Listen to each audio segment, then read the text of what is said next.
next paper is titled Counteracting Dampeners, Understanding Technology Amplified Capabilities of People with Disabilities in Sierra Leone, and it's presented by Jasmine Jones.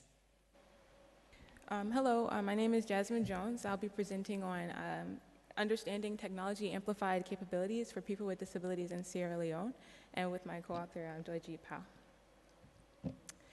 So we started with an open research question on what the role of technology in the livelihood strategies of people with disabilities.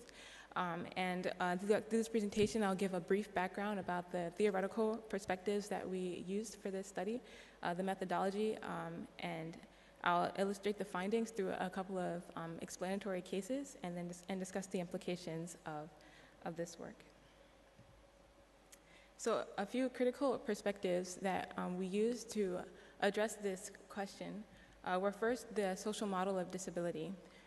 In this model, we ascribe to the notion that disability is socially constructed. It's not a result of an intrinsic characteristic of a person, but it's more of the social response and the social environment that a person with a particular physical condition is in. And we also ascribe to the amplification theory of technologies in development, which acknowledges that technologies work within social structures. And there must be a foundation of competency where a technology can amplify an existing skill or capability and motivation, but it can't transform a particular situation by itself. And so in our contribution in this work, we wanted to marry the idea of the social model of disability with the amplification theory and understanding how the social environment affects the way that the role of technology in the lives of people with disabilities. And to do this, we proposed the idea of social dampeners. So a social dampener is any feature of the social environment that restricts a person's ability to use the resources available to them, including their own capacity, in the ways that they would deem fit. So now I'll give just a brief overview about the context of this study. So this study took place in 2013 in Sierra Leone. And Sierra Leone is a small country in West Africa with a very rich and unique history. In the early 90s, however, there was a civil war that sort of was devastating to the population, and it had great economic and infrastructural and also social consequences. As a result, now the country is 183rd on the UN Human Development Index, and 53% of the population is considered to live in extreme poverty. Poverty is actually described by the economist Jean-Francois Trani as a general leveler of the socioeconomic status in the country because it's so widespread. In this context, people with disabilities have been historically marginalized, and as this quote demonstrates, they were even considered to be less than human beings. Even in the most recent census last year, people with disabilities were not necessarily counted as members of the household or even citizens of the country. And in this context is when this study was taking place.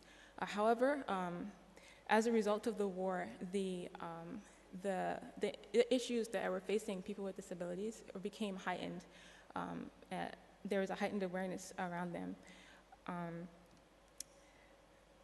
Because there are many civilians and also combatants that received impairments because of the war and because of the effects of the war. And so disability advocates and activists were able to use the awareness of the impacts of the war in the country to advance the disability agenda on a national level.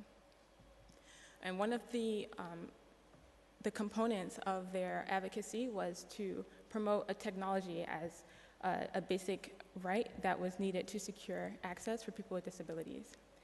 In Sierra Leone, ICT access and penetration is fairly low. Only about 26% of households have access to a mobile phone by official estimates. However, because there are so many technology and skills training programs that are targeted for people with disabilities as a means to help them increase their economic empowerment. In this particular setting, people with disabilities are actually more likely to have access and exposure to more advanced technologies, even though it's still fairly rare. So it's in this setting and in this context that we were chasing this research question about how do people use available technologies to reach their goals. So we used the grounded theory approach, where we went in with this open question and collected data using observations and interviews. And we conducted this study in 4 of the major urban districts in Sierra Leone: Freetown, Kenema, Bo, and Makeni. And the interviews were conducted in the major language of the area. This took place over the course of 7 weeks, and we did 40 interviews with people with disabilities who are primarily visually impaired and mobility impaired, and 5 interviews with the leaders of advocacy organizations and some of the few organizations that actually employed a person with a disability. So now I'll go through some of the illustrative accounts. I'll give 2 examples, one from the educational arena and then one from a workplace setting. And these accounts are illustrative of social dampeners at work. So cases where there was some amplification of an ability happening and technology did play a role, but there was also a restriction happening because of the social environment. And then I'll discuss some of the implications for design, policy, and practice in these situations. So first, the educational setting. I'll use the example of Ishmael, which is not his real name. So Ishmael is a student in high school. He was blind since he is 4 years old, and he was educated at the local blind school, where he was trained how to use a voice recorder and a typewriter to take notes during a classroom, because once he entered the 9th grade, he entered mainstream education, where the teachers were not necessarily trained in Braille or even in how to teach blind students. So once he made the transition into his school, he did as he was trained and recruited his other peers to help him to write down what was written on the blackboard, and then he used his recorder to record the teacher's lectures. And when he went home, he would use his typewriter to type up and dictate all of the notes that were copied from the day and recorded on the voice recorder. Now, these technologies were able to augment his already good study habits, and so at the end of the year, he was able to outperform all of the other students in his class and scored in the top. And this was very good, not just because it was a reward for him, but because he was the first blind student to ever go to that school. And the principal was not happy that he was there and told him that unless he scored on the top of his class, he would be kicked out in the next year.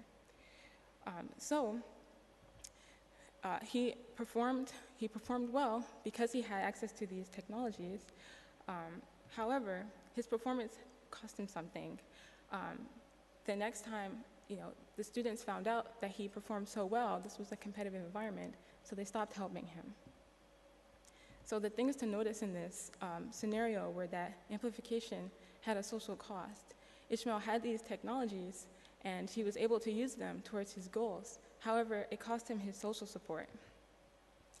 And inclusion in this setting also needs policy support in order to make sure that it doesn't become more exclusive. So in this case, the principal made a demand in order for him to be included, but this demand required the use of technology in order to meet it. However, if another student came in later who wasn't necessarily an outstanding student or who didn't have the same access to the different technologies, they would face exclusion because they did not have the same tools and resources available to them. And so there needs to be policies to enable equal access to all students and not only just provision of technology.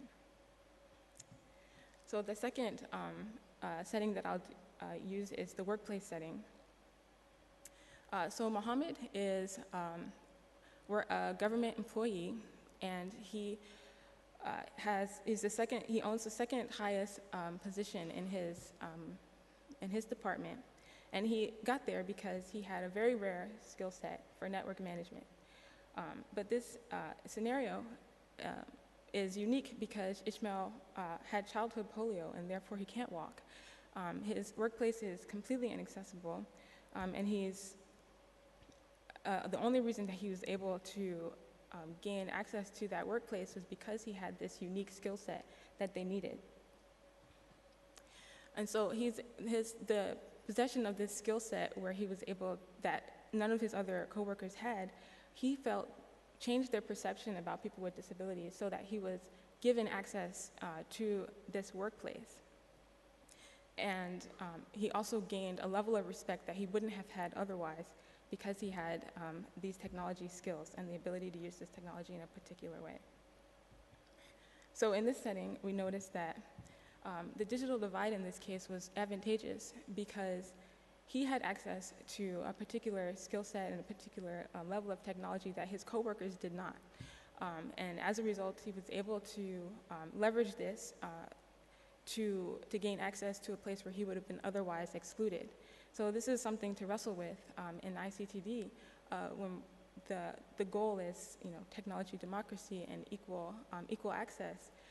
In this case, equal access would mean also trying to figure out ways to prevent the benefit of the prestige of technology from leaving as the prestige also leaves. And in another area for future work in this area would be to understand design for competitive settings. So in this case, and also in the school case, the goals that the participants wanted to reach were mutually exclusive with other groups. No two people could win the top spot in the class.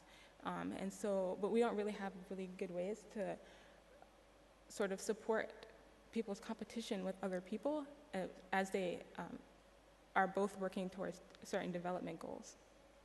And so that's an area for future work. So to sort of wrap up and to conclude, this dampener-aware perspective gives us the opportunity to look at the multiple dimensions and the social technical dimensions of disability and technology use. ICTs are functionally necessary, but they also play a social role. They are both influenced by the different social environment that people are in, and they also allow people to act on the social environment. And the end goal of these people with disabilities who are using these technologies in their everyday life was to just pursue a life that they value. And so technologies were able to help them do this, but we need this perspective in order to better understand all the different factors that are at play. So I thank you, and I'll take any questions.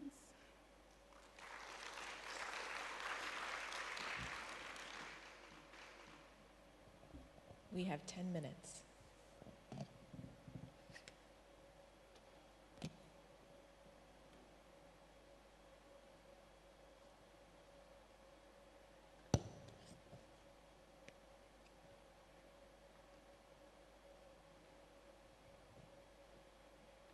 Thanks. There's very interesting stories there, and I mean, in terms of when we recognise equality, when we'll see equality, we'll see incompetent disabled people in positions of power and incompetent women at the top of organisations. And it's interesting, you got a couple of people here who are very competent getting somewhere, and it's when the incompetent can rise to the top that we'll see equality.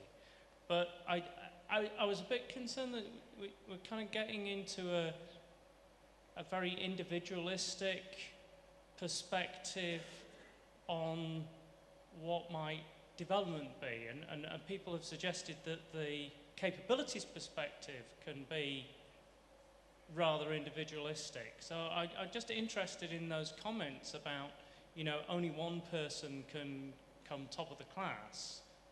And yeah, but perhaps the problem is something to do with how we treat the difference between coming top, coming second, and coming 45th. So just some comments on that would be interesting. But very interesting work. Thank you. I think one of the interesting things and why I wanted to sort of develop this sort of theory about social dampeners was to combat the idea that that amplification and even the work that technology does is only individual. It is a social effort, and there are many people involved in it, and access and accessibility requires efforts by many people and the participation of all the stakeholders involved. And so I think being able to incorporate social dampeners into the analysis of a situation allows you to sort of understand what all the different stakeholders have at stake in the situation, and therefore like have a broader and more comprehensive idea about what you're likely to encounter either when you're studying technology already there or trying to introduce a new design.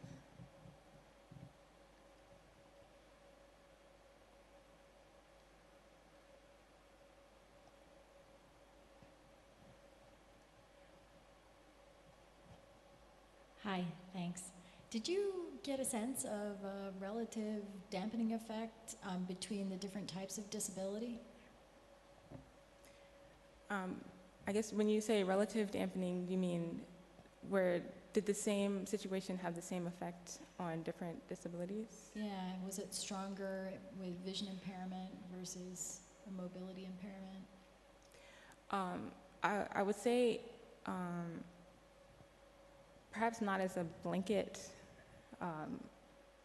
effect. So like for the second example, for instance, with Mohammed's example of in the workplace, that situation was not even possible for somebody with a visual impairment because the workplace was not really even marginally accessible. And so even the exam to enter into that workplace there was no way that a blind person could even complete the exam. So in that sense, the dampener was a lot stronger for someone who was blind because there was just no way for them to even circumvent that process. Does that answer your question? Okay.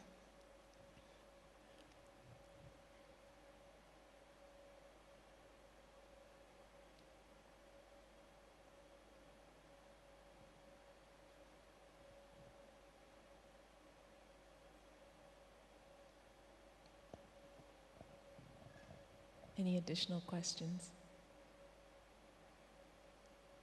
Yeah.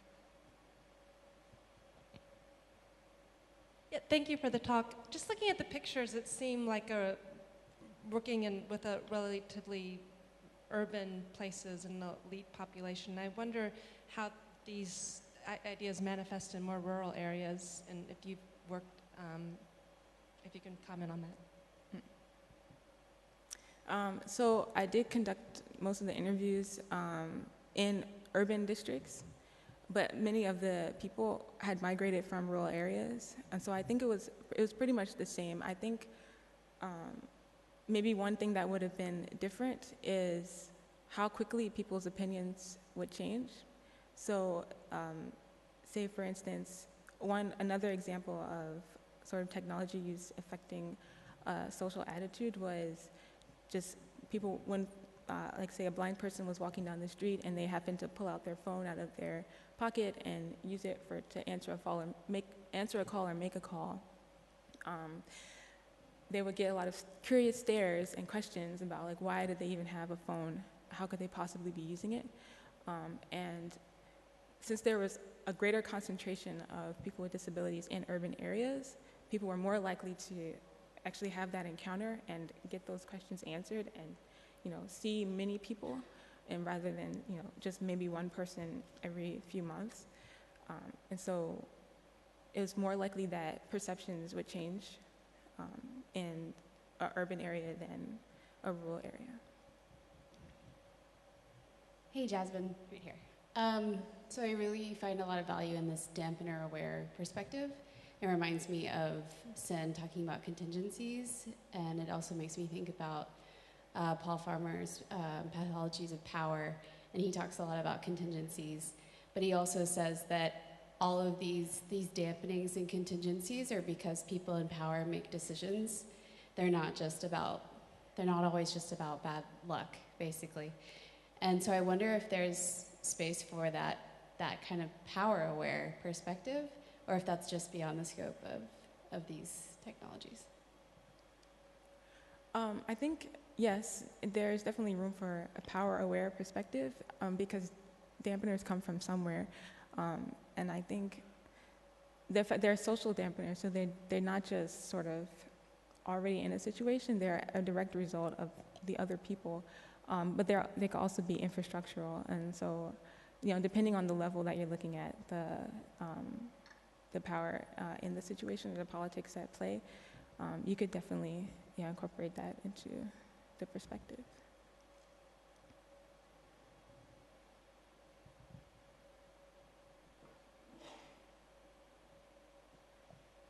We still have a little bit of time for questions, so. But we can also move on to the next talk, so. Okay, all right, thank you very much.